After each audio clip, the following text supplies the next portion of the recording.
hidden bay. There were some doubts whether the anchor would hold, so we split into two groups. One stayed on the yacht, and the other was first to go to shore. I decided to stay, watch the anchor, and just relax. By the time they came back, I was so bored I was ready to jump in the water and swim to shore. We climbed a hill covered in snow. From the shore it looked friendly enough, but it was tiring as hell. Wherever I looked, the view was stunning. I saw our boat, Antarctica, the sea, the seals and penguins. The air was clear and it was eerily quiet. I only heard the occasional noise made by animals. I thought about the case I'd been offered, and from this lonely peak it seemed so irrelevant. Human problems seemed irrelevant. But I couldn't just spend the rest of my life here among the ice, concerned only with my own survival, could I? Freezing point. The temperature dropped again, and even in my merino gear, jacket, and double insulated gloves, I felt cold.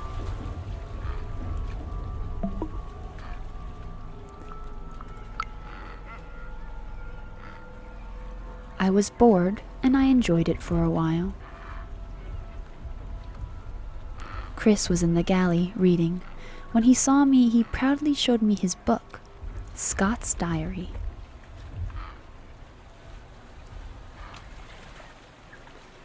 The longer we were there, the less we talked. Words seemed unnecessary, an intrusion even. It was time to start my watch. Standing behind the wheel and watching the walls of ice, I waved at the penguins. I was happy. We worked like a perfectly tuned machine.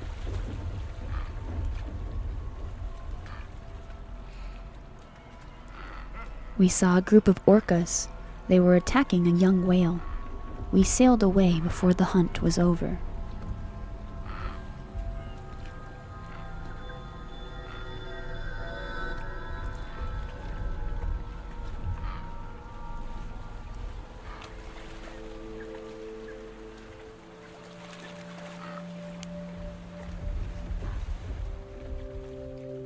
Paradise Bay. Paradise Bay was like a bird of paradise. The ice in the bay shimmered with every color you could imagine. Funny, I thought ice was white, I heard Matt murmur. I smiled. We radioed the Chilean research base and got permission to land. I went for a shower. It was pure luxury. I could finally stand straight and reach my arms above my head. The Chilean scientists were actually soldiers whose official mission was to count penguins. I listened to the stories they shared.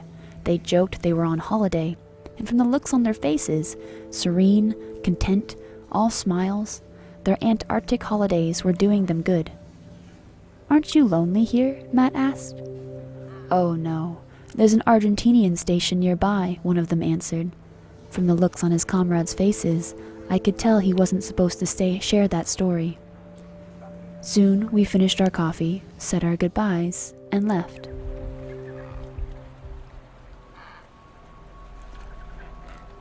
Out of paradise. In the morning, quietly so as not to wake the soldiers, we set off to the Gerlach Strait. It was our galley watch again. The crew were waking up. That day we served oatmeal, a great start to the day and a nightmare to clean up. I brewed some thermoses of coffee. You could never have too much coffee. "Two penguins are chilling on an iceberg," I said. One says, "It's really fucking cold." The other looks shot. "Shit, you can talk." "Oh, I know a similar one," said Chris, about a talking duck who didn't want to work in a circus because it was a construction worker. "Wanna hear it?" "I'm glad you two are having a good time." Rado was grumpy, but please stay focused.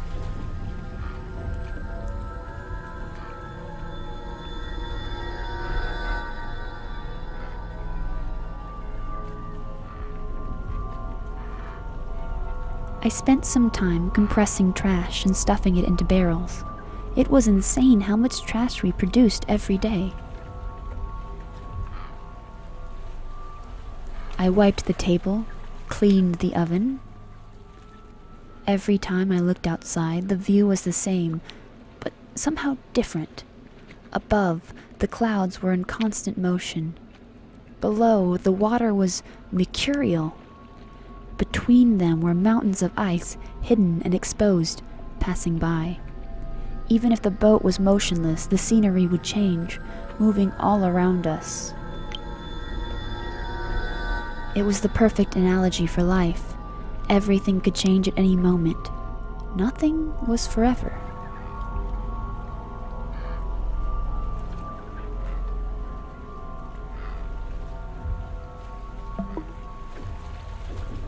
With 9 people on board, there was always something to do.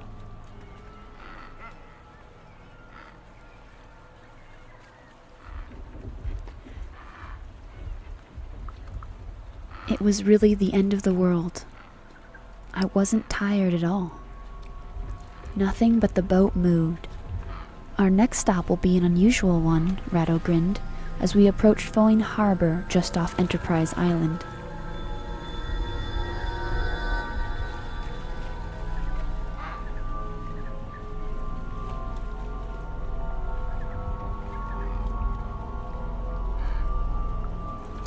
We moored by a wreck. Ice diving. That night we moored by Governor, the wreck of a whaling factory ship that had been there since 1915. When a fire broke out under the deck, the captain decided to set it aground and save his crew. It made quite the impression. The rusted hulk looked like a prop from a post-apocalyptic movie. What would I have done in the captain's shoes? I'd probably have done what he did, sacrificed the ship to save the crew and myself. There was another yacht moored by the wreck. They were Swiss free divers who'd come to do some ice diving. They invited us to dinner. "Any of you want to try?" their skipper asked over our entrees. "Hell yes," I answered when it was my turn. "Me too," said David immediately. Marge snorted. Chris rolled his eyes. We went diving the next morning. Diving under the ice was an eerie experience. The water was bottle green, and brinicles grew towards the seafloor from the ice above, almost like parkour in Barcelona turned upside down. And it wasn't quiet down there. The ice is a talkative beast, grunting, heaving, sighing. I looked down to the darkness under my feet. Something darted up toward me, and before I could react, a leopard seal was by my side. It hovered in the water, looking at me with its beautiful dark eyes. Its whiskers and nose were like a dog. I froze. It was over 15 feet long. It weighed almost a ton, and it could bite my head off with one snap of its jaws. The seal swam around me, curious and playful. We played for a while, swimming together. I was transfixed on the seal's deep, black eyes.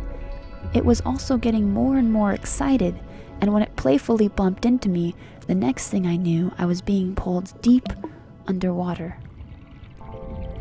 I almost drowned. I don't know how I managed to hold my breath and resurface.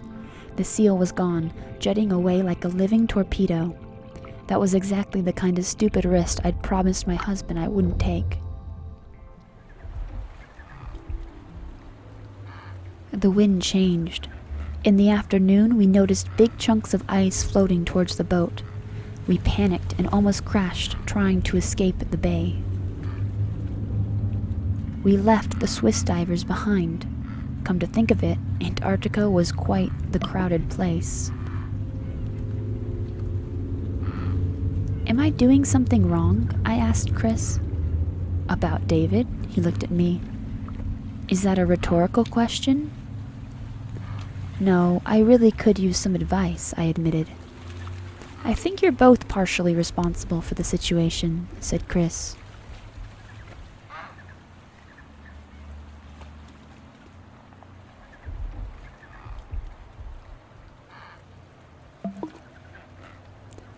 I went to make us some soup. I felt good.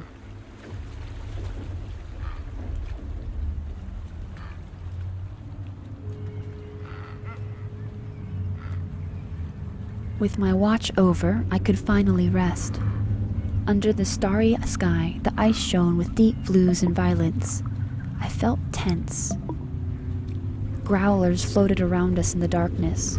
I was full of energy. Coffee and candy as I hid from the cold.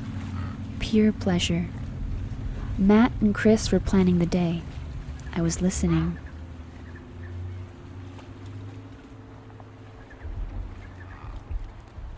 "What are you reading?" asked Chris. I showed him the cover. "The Dark Safari" by Paul Thoreau.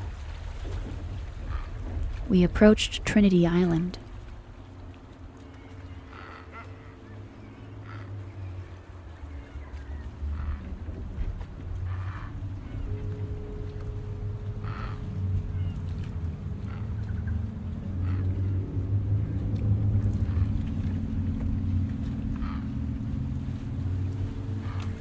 We anchored. Trinity Island. Every time I wondered whether the Antarctic could get any more beautiful, it showed me something so breathtaking I wanted to cry. This time it was when we were coming back from the Argentinian refuge on the shore. An enormous humpback whale swam past us slowly to the surface as it was feeding. We stopped the boat and sat there, looking at the gentle giant in the water. The setting sun almost made it look like a cheesy Hawaiian postcard. We were nearly done in this part of the peninsula. Next stop was Arctovsky Station, and then we'd head north back to where we started. I didn't want to go back. I liked it here, alone, not having to be responsible for anyone else. Something moved in me, as though a string had been plucked and wouldn't stop vibrating.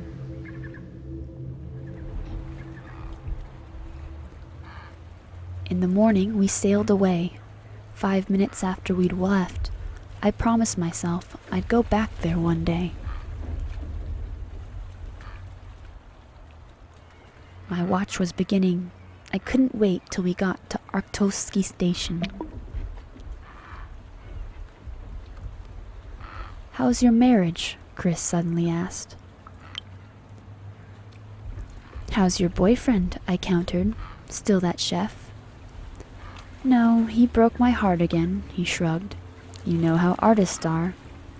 I knew all too well.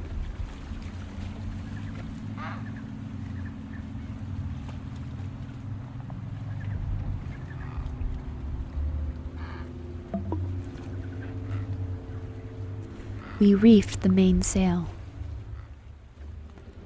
There was a colony of penguins nearby, with parents caring for their chicks. I wondered briefly how Dad would react to penguins. I bet he wouldn't even care. He'd be too preoccupied with his own life, work, old friends, you name it, to even notice that there were penguins around. Yeah, that sounded exactly like Dad.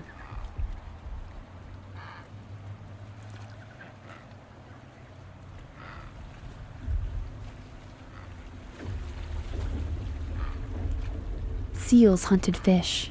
2 whales rolled in the water. "Are you not cold enough already?" I asked Chris, pointing at the book. "Destination literature," he explained. "Reading about the place you're in is double the fun." "It is the work that matters, not the applause that follows," Chris quoted Captain Scott. I helped the gallery watch prepare snacks.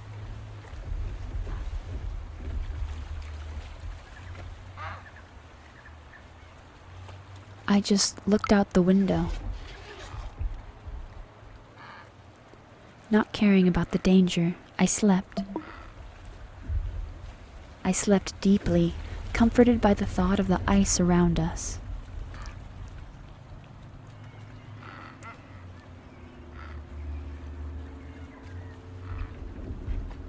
I woke up half an hour before my watch began.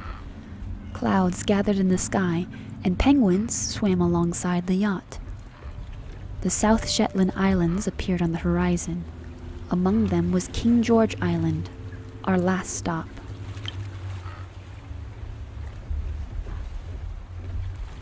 I thought about London, but a second later an albatross flew right over the deck. If it had been any closer, it would have hit me in the face. "Hey, watch it, Birdie," I yelled, and started to laugh.